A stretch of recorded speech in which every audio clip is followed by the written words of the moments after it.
안녕하십니까. 조갑제 TV 시청자 여러분. 저는 조갑제닷컴의 조세별입니다. 오늘은 2019년 6월 19일 밤 11시 반을 가리키고 있습니다. 네, 어제 손혜원 의원이 검찰에 의해서 불구속 기소가 됐습니다. 두 가지 혐의였죠. 부동산 실명제법 위반 그리고 부패방지법 위반이었습니다. 자, 그런데 오늘 자유한국당의 주광덕 의원이 검찰의 공소장을 공개를 했습니다. 그 내용을 통해서 손혜원 의원의 그 혐의가 좀 더 구체적으로 드러나고 있는데, 그 내용을 보시면 중요한 것은 첫 번째로 목포 시내 한 커피숍에서 목포시장 등을 불러서 따로 만난 다음에 거기서 보안 자료를 건네받은 것으로 확인되고 있고요.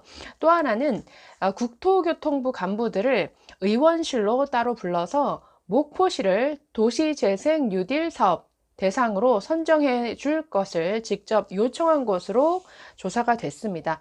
자, 그래서 지금 사실 이 공소장 내용을 보고 있으면 검찰이 국토교통부 간부들을 만나서 이렇게 목포시 사업 선정을 얘기를 한 것은 정상적인 의정 활동으로 보고 직권남용죄 적용은 하지 않았습니다. 그래서 오히려 검찰의 이런 기소 내용이 조금 더 봐주기 수사 아니냐, 오히려 이런 느낌이 들었습니다. 자, 그런데 문제가 되는 것은 손혜원 의원이 이 건 말고도 지금 수사받고 있는 것이 두 개나 더 있습니다. 하나는 저작권법 위반으로 지금 수사가 진행 중이고, 또 하나는 잘 아시는 손혜원 의원의 부친 고 손용우 선생에 대한 독립유공자 선정 과정의 부당한 개입 여부, 이 두 가지가 또 지금 수사 중이어서 지금 다른 사안에 있어서도 추가 어떤 기소가 이루어지는 것이 아니냐라는 이런 또 예상이 또 나오고 있습니다. 자, 내용을 좀 정리해 보면 이렇습니다.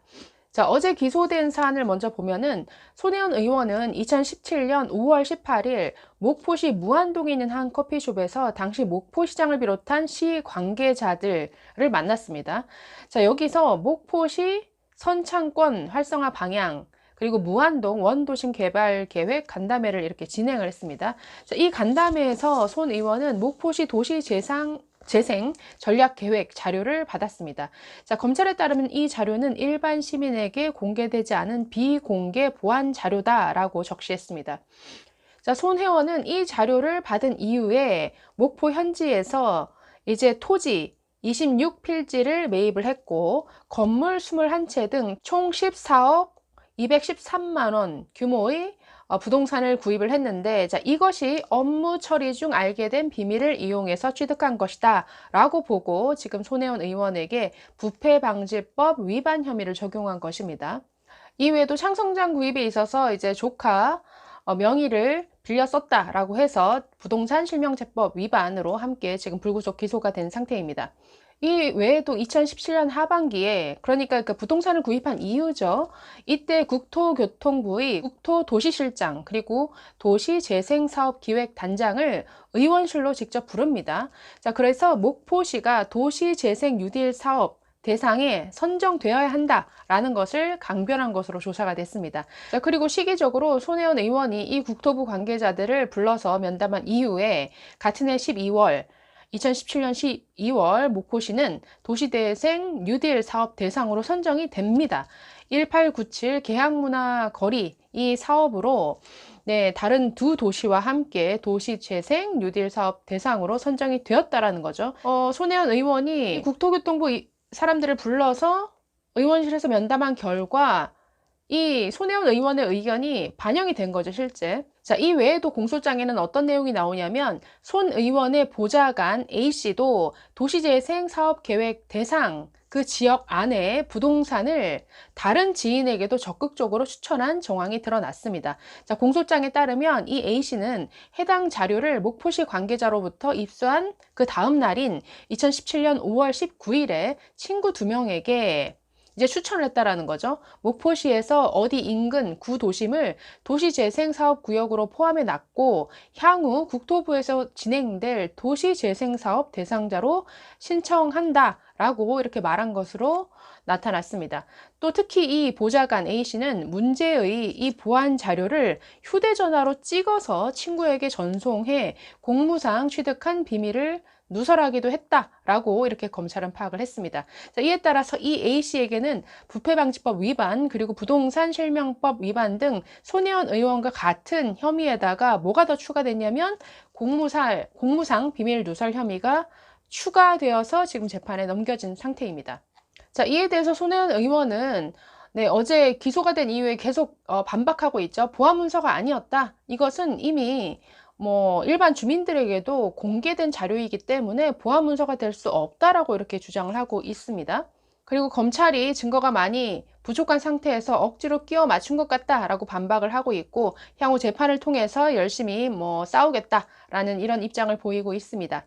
자, 그런데 지금 이 건, 목포 관련 이 사건 외에도 지금 다른 두 사건이 수사 중인데, 하나는 잘 아시는 고 손용우 선생, 손혜원 의원의 부친이죠. 이 부친이 지난해 보훈처로부터 독립유공자로 선정되는 과정에 부당하게 개입한 것이 아니냐라는 이 건으로 수사 중인데, 지금 하나가 더 드러난 게 뭐냐면 지금 저작권법 위반으로 또 지금 수사 중입니다.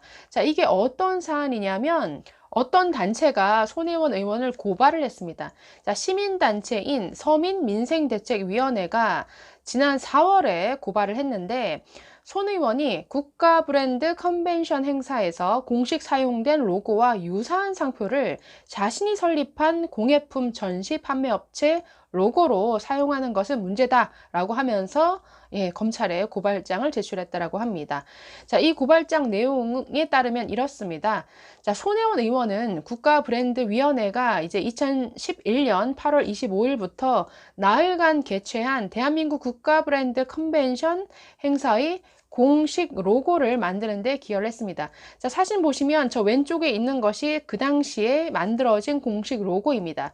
당시 이 로고는 한류 코리아로, 자, 보시면 한류 코리아 이렇게 써 있죠. 그러니까 한류 코리아를 이 영문으로 저렇게 표기를 한 것이죠. 자, 영문자 K가 보시면 저런 물결이 흐르는 모양으로 이렇게 길게 늘어지게 써진 게 특징입니다. 자, 그런데 오른쪽 보시면 어떻습니까? 이 오른쪽 로고는 손혜원 의원이 설립한 업체 하이핸드 코리아라는 이 업체의 로고인데 보시면 코리아라는 모양이 너무 똑같죠? 자, 왼쪽 로고가 만들어졌던 시점은 2011년 8월 25일이었습니다. 국가 브랜드 컨벤션 행사를 통해서 이 로고가 만들어졌는데, 자, 그런데 손 의원은 이후 2011년 10월에 이 공예품 전시 판매 업체인 하이엔드 코리아를 설립하고 또 그 한 달 뒤에 이 로고에 대해서 디자인 상표권을 출원했습니다. 자, 문제는 이 하이엔드 코리아 상표권 속의 저 K 코리아 문구 모양이 왼쪽 보시면 이 왼쪽 로고와 너무 유사하다는 점이죠. 그래서 이 서민민생대책위원회라는 곳에서는 이렇게 얘기했습니다. 대한민국 국가브랜드 컨벤션 백서에는 국가브랜드위원회 위원들이 협업하고 전문가 조언을 받는 등 창작의 고통을 겪은 후 로고를 제작했다고 나와 있다. 로고에 대한 지식 재산권이 국가에 있는데 손 의원이 상표권을 출원한 것으로 봐야 한다라고 이렇게 지적을 했습니다. 자, 그러니까 국가에 속해 있는 이 지식 재산권인데 손 의원이 이에 대해서 상표권을 출원한 것이기 때문에 이것은 지적재산권 위반이다라는 이러한 주장이죠. 자, 이에 대해서 손 의원 측은 또 이렇게 반박했습니다.